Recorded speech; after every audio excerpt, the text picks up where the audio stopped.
छत्तीसगढ़ की सबसे hot seat Patan के लिए भारतीय जनता पार्टी ने अपने प्रत्याशी की घोषणा कर दी है। जो 2008 में जिस शख्स विजय बघेल ने भूपेश बघेल को हराया था, जो वर्तमान में मुख्यमंत्री है, उनको भारतीय जनता पार्टी ने एक बार फिर से उन पर भरोसा दिलाया और उनको अपना प्रत्याशी यहां पर बनाया है।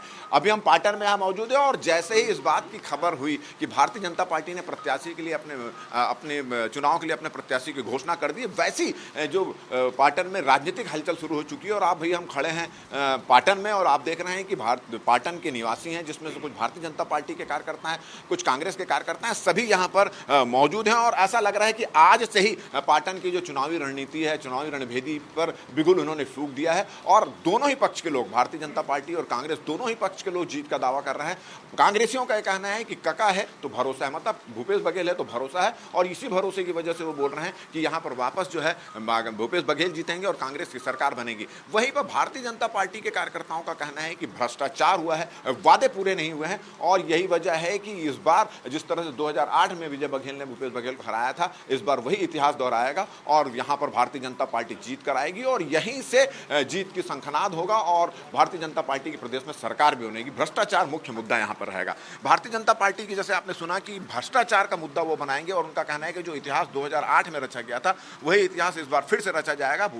विजय बघेल को यहां से टिकट दे दी गई है और अब वो तैयारी में जुट जाएंगे। क्या कहना है? आपकी बात अधूरी रह गई।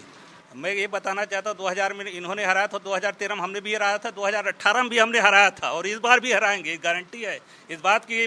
मैं यहीं से घोषणा कर रहा हूँ। ये जितने लोग यहाँ पर खड़े किसान हैं, इनके खाते में पैसे गए कि नहीं गए, इन लोगों को पूछना चाहिए। ये वही लोग हैं जो 10 क्विंटल का फरमान जारी किया था और उसके बाद हम लोग दिल्ली तक जंतर मंतर पे धरना देने गए थे, तब 15 क्विंटल हुआ। आज सरकार ने घोषणा कर दी, पहले से घोषणा 20 क्विंटल करने की, इससे बढ़कर क्या तोहफा। चलो, आपका सवाल है, तुरंत हम पूछ लेते हैं। जैसे इन लोग बोल रहे हैं, सीधा सीधा इन्होंने बोले भी किसानों को पैसा मिल रहा है, किसान सब खुश है, आप लोगों को पैसा मिला, आप लोग भी खुश हो गए। कहाँ भ्रष्टाचार हुआ है? मैं भ्रष्टाचार की मुद्दा को बाद में बोलूंगा। ये वही विजय बघेल हैं जिन्होंने 2008 में चुनाव जीतकर विधायकी कार्यकाल में सबसे ज्यादा 950 करोड़ का विकास। उसके बाद हारे भी तो हैं, जैसे इन्होंने कोई बात नहीं, हार और जीत लगा रहता है, दिक्कत नहीं है। लेकिन विकास पुरुष के नाम में अगर कोई जाना जाता है तो वो विजय बघेल जी हैं। और वैसा ही आशा आज पाटन क्षेत्र की जनता कर रही है कि उनका प्रत्याशी बनाया जाना, समय जीत की ओर हम अग्रसर हैं। चलो, तो आप इनका ये कहना है भारतीय जनता। हाँ, चलिए, आप क्या बोलना चाहेंगे? क्या मुद्दा रहेगा? विजय बघेल आपके सामने है, कका के सामने। विजय बघेल सामने होने से कोई फर्क नहीं पड़ता। कांग्रेस पार्टी के प्रत्येक कार्यकर्ता भूपेश बघेल है और भूपेश बघेल के मार्गदर्शन में प्रचंड बहुमत से पाटन विधानसभा में फिर हम मुख्यमंत्री बनाने जा रहे हैं। दूसरी बात, भ्रष्टाचार के लगातार बात कर रहे हैं भारतीय जनता पार्टी के सब भाई लोग। भ्रष्टाचार जांच एजेंसी छत्तीसगढ़ राज्य सरकार कर रही है। 15 साल में ये भाजपा कोई भी कार्यकर्ता बता दे कौन से जांच एजेंसी छत्तीसगढ़ सरकार के काम की और कितने जो भ्रष्टाचारी है उसको अंदर देने का। मतलब कहने का मतलब सिर्फ आरोप लग रहा है, साबित कर। दूसरी बात, ये भ्रष्टाचार का आरोप लगाते हैं। भ्रष्टाचार का जो आरोप लगा रहे हैं ना, इसका एजेंसी कौन है? ईडी जो है इन लोग का एजेंट है, एजेंसी नहीं है। दूसरी बात, इतना ही भ्रष्टाचार कांग्रेस में हुआ है तो ये बताइए, हेमंत बिस्व शर्मा असम में भ्रष्टाचार में जाने के बाद मुख्यमंत्री कैसे बन गए? वाशिंग पाउडर निर्मा है क्या बीजेपी? और चलिए हम बात करें और हमारे साथी हैं, उनको बात करने को। युवाओं के लिए सरकार ने क्या किया? युवाओं के लिए तो बहुत कुछ किया है सरकारों ने। मैं पहले ये बोलना चाहता हूँ, भ्रष्टाचार की ये बात करते हैं। भ्रष्टाचार में ये ऐसा आरोप लगाते हैं नेता के ऊपर, और नेता के ऊपर आरोप लगाने के बाद खुद उसको शामिल करते हैं भाजपा में और बोलते हैं कि इन्होंने भ्रष्टाचार किया, उनको भ्रष्टाचार में लगा। चलिए एक आप मेरे भाई, आपके भाई, आपने जो सवाल किया है उसका जवाब ले लें कि नहीं ले लें? ले लेना। तो शांति से सुनो। हाँ, तो अभी बौखलाहट है, यही बौखलाहट है, यही बौखलाहट है कका की हार की। ये सिर्फ कांग्रेसियों की है। अच्छा, ये बताओ,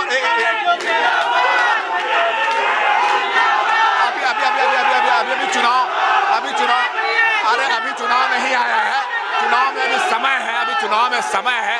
अभी अगर आप लोग ऐसी बात करेंगे तो कुछ फर्क। शांत रहिए।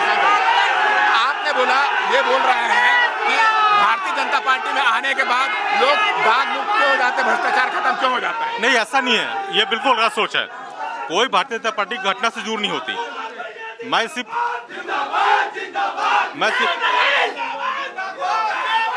सिर्फ ये पूछना चाहता हूँ, गौठन योजना